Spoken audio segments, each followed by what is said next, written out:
Beautiful people, it is 2:24, Friday, January the 26th, back at it with another college planning Facebook Live. My bad, Mark Zuckerberg.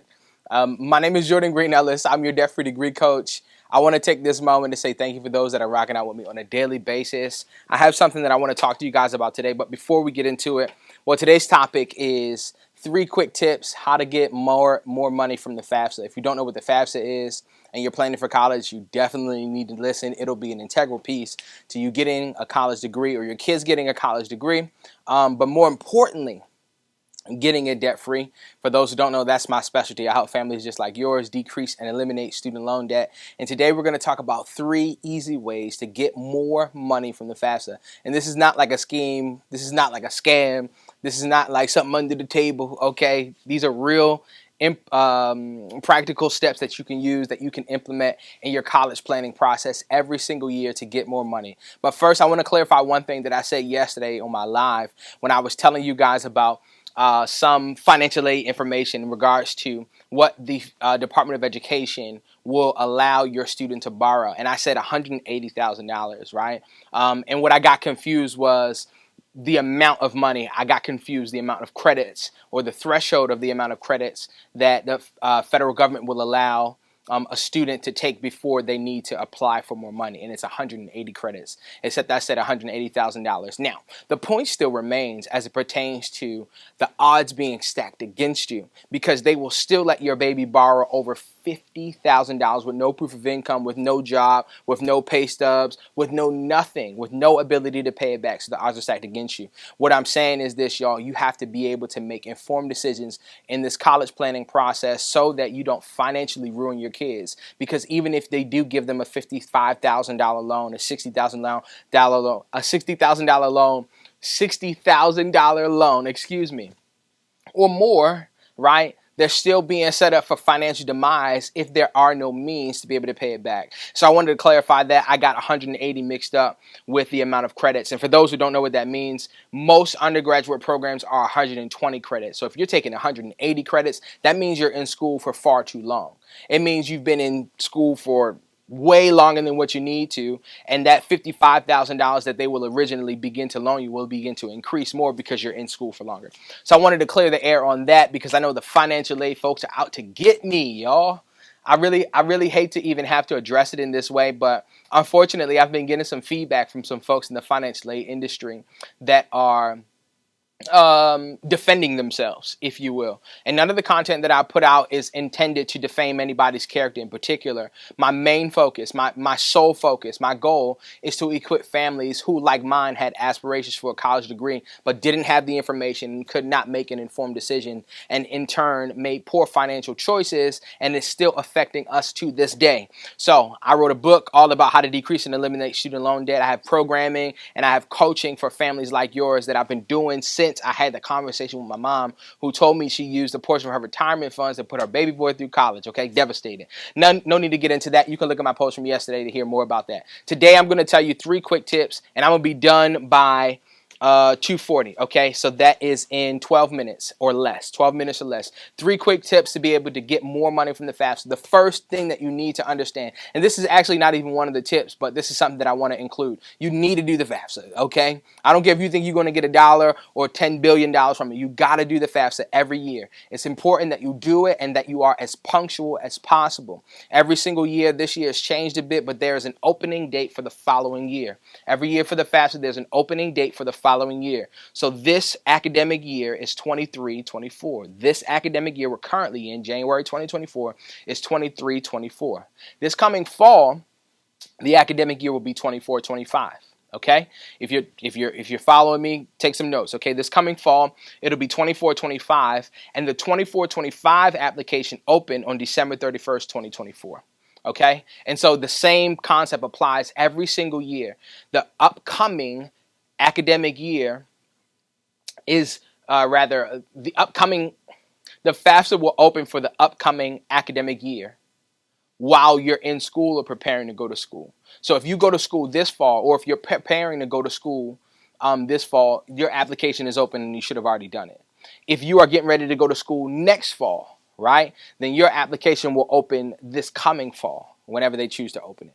Okay, so you need to do it every single year. Okay, now let's get into the actual tips. The first tip that I need you to implement is that you have to understand that FAFSA is all about financials, student financials, or what's called now contributors financials, right? Or the parent financials or the guardians financials, right? Everybody that contributes financially, whether the parents are separated, divorced, married, whatever. Anybody that contributes in a significant manner needs to report on the FAFSA, right?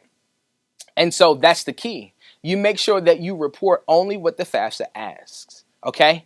Only report what they ask. Do not over-report. That's the number one key to getting more money, is not over-reporting on the FAFSA, y'all. Don't over-report. Don't give them more information than what they need, okay? They're going to ask you about investments. They're going to ask you about specific types of retirement accounts and things of that nature. But make sure that you don't over-report. Make sure that you read the fine print. Make sure that you read all of the details in regards to what they're asking. If they don't ask, don't tell them, okay? I'm not telling you to lie, okay? I am telling you to tell the truth. They're going to know anyway, okay? Even if you do lie, there are loopholes that they have, or ways, rather, I should say, that they have to figure out if you're actually giving the correct information. It's only going to make more stress for you. It's only going to add an extra step for you, so don't lie. Also, it's kind of like against the law, so I don't suggest that, okay? So the number one thing that I'm telling you guys to do in order to get more money is to make sure that you are accurately reporting what they're asking you. Okay, here's an example. Okay, it asks about, on the FAFSA, equity in properties that you own. Listen closely. Okay, but there's, in the fine print, it says do not include your primary residence. Okay, and there are many people who unfortunately include the equity in their primary residence. What it's asking about is investment properties or additional properties other than the one that you own or live in, okay? That would be an example of over-reporting. If you put the equity in your personal home, they're still going to calculate it. They're not going to say, oh, well, that's Jordan Green-Ellis' personal home. No, they're going to calculate it, okay? And there are other ways, and there are other examples of where you can over-report, but it's all about the money, okay? They're trying to figure out what to rightly award you. All right. And so that's the first point that I need you guys to understand. Okay. Do not over report. The second thing is something that you got to kind of like grab the bull by the horns with, right? You have to take the initiative and do this because, number one, nobody's going to tell you to do it except if you're talking to me.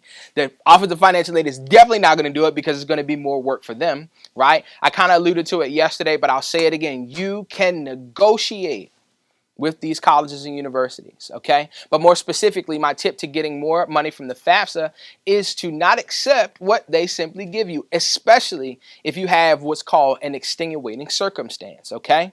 I describe extenuating circumstances like this. Anything that causes the money to be affected, whether it's positively or negatively, whether you have an uptick in capital gains, if that's relevant to you, or whether somebody loses a job, right? If you have what's called an extenuating circumstance or an appealable circumstance, right, then you can what's called appeal the FAFSA, or in other words, say, hey, the FAFSA doesn't rightly reflect my situation. And if it's happened within the past 2 years, it qualifies because they always look at the prior tax year, or if they need more, they look at the prior tax year. I'm definitely speaking financial aid jargon. If you have no idea what I'm talking about, then you need to get on one of my webinars. You need to get on one of my webinars. And this is why I kind of shy away from like speaking financial aid terms, because this is like a daunting task. And when people hear things like this, it makes people be like, or get this idea that they can't do it. No, you can do it. And this is the reason why you need to start getting this information now, because nobody's going to give it to you, my friend. Okay? Nobody's going to give it to you, my friend. So if you have an appealable circumstance, anything that affects your household income, somebody passed away, somebody got injured, somebody's on maternity leave, anything, okay? There are a list that I have that I give to my one-on-ones and to those that are in my coaching program, but I'm giving you guys this, right? So use this. If you have an appealable circumstance, appeal that a FAFSA, okay? And basically what that is that is basically you're saying, okay, FAFSA, this doesn't rightly reflect, because it's going to ask you general questions. It's going to ask you, how much money did you make? How much money is in your accounts? How many people are in your household? Black and white stuff. There's no gray area on the FAFSA. And so because there's no gray area on the application, they make it so black and white. If you have an appealable circumstance, then you need to appeal. But again, nobody's going to tell you to do that. They're not going to tell you whether or not your appealable circumstance qualifies for it. You just got to do it. All right. So if you get your FAFSA or your award letters back and it's like nothing on there, then you need to appeal if you have an appealable circumstance. And again, it's from the last 2 years. I'm giving y'all gold, okay? I hope you're listening.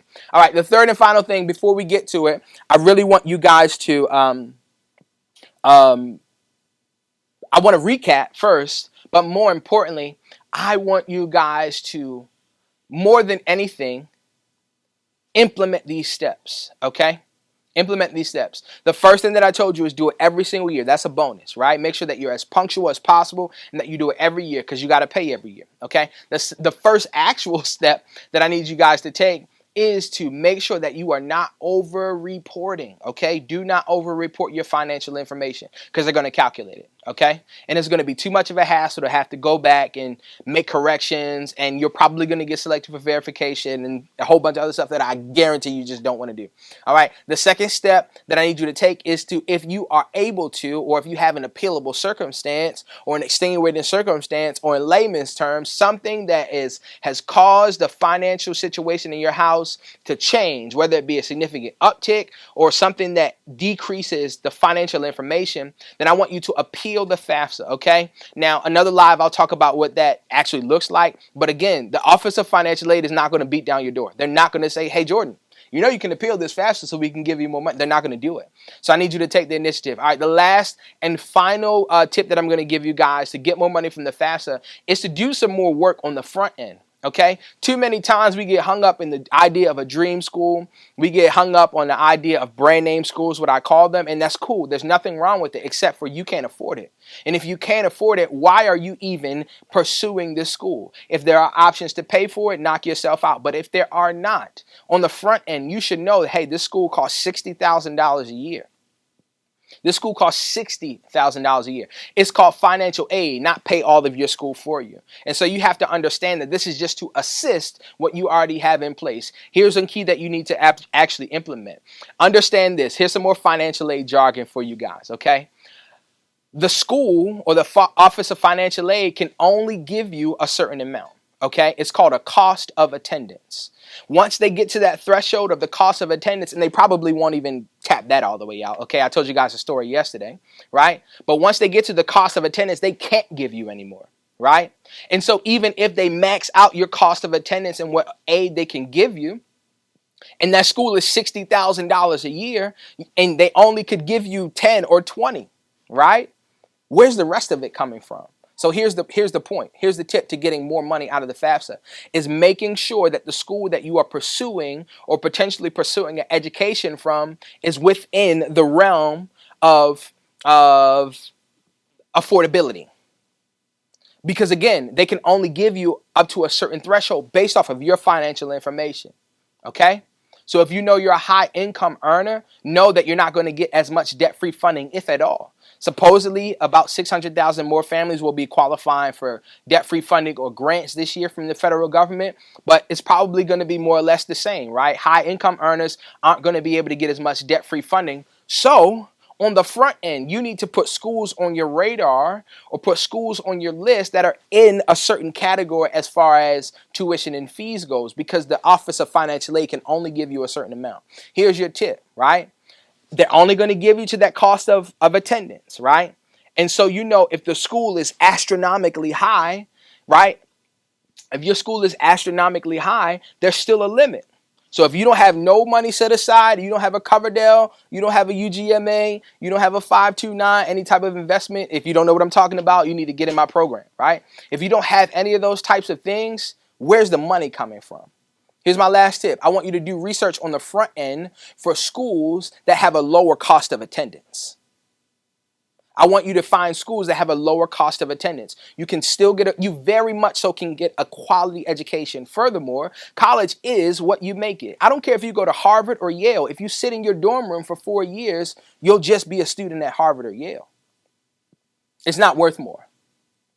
It's not worth more. You have to make your college experience worth its while. You got to get your money's worth. You got to make your mark. This is what I'm telling students and families. You have to make your mark on that college campus, or you'll just be another number. Or you'll just be somebody who went to Yale and then be like, okay, and what? Does that make sense? It'll just be you went to Harvard and then what? You got to make your mark. Okay, I'm fussing. I told you I was getting out of here in less than a minute. Okay, I'm done. There's somebody rocking out with me. If you got a question, a couple people, if you got questions, I'm done. I gave y'all my 3 tips. I'm not going to do them again because y'all know I'll talk for days. I want you to drop your questions if you have any. I'll answer them live, but if not, we'll wrap it up. Here's my quick recap, not explanations of my 3 tips, and a bonus. The bonus tip is do your FAFSA every single year as close to the opening date for the following academic year as possible. If you don't know what I'm talking about, go watch the live over. The first actual tip is to make sure that you do not over-report. If you have investment properties, if you have special types of investment accounts, if you have special types of retirement accounts, again, only report what they ask you to report. If they don't ask you, don't tell them, okay? Because they're not going to be like, hey, again, Jordan, you know that's your primary residence. We don't need to know that. They're not going to do it, okay? And the third thing is to do the work on the front end to ensure that the school has a certain level of cost of attendance. Look at state schools, okay? There's more benefits for you to go there, all right?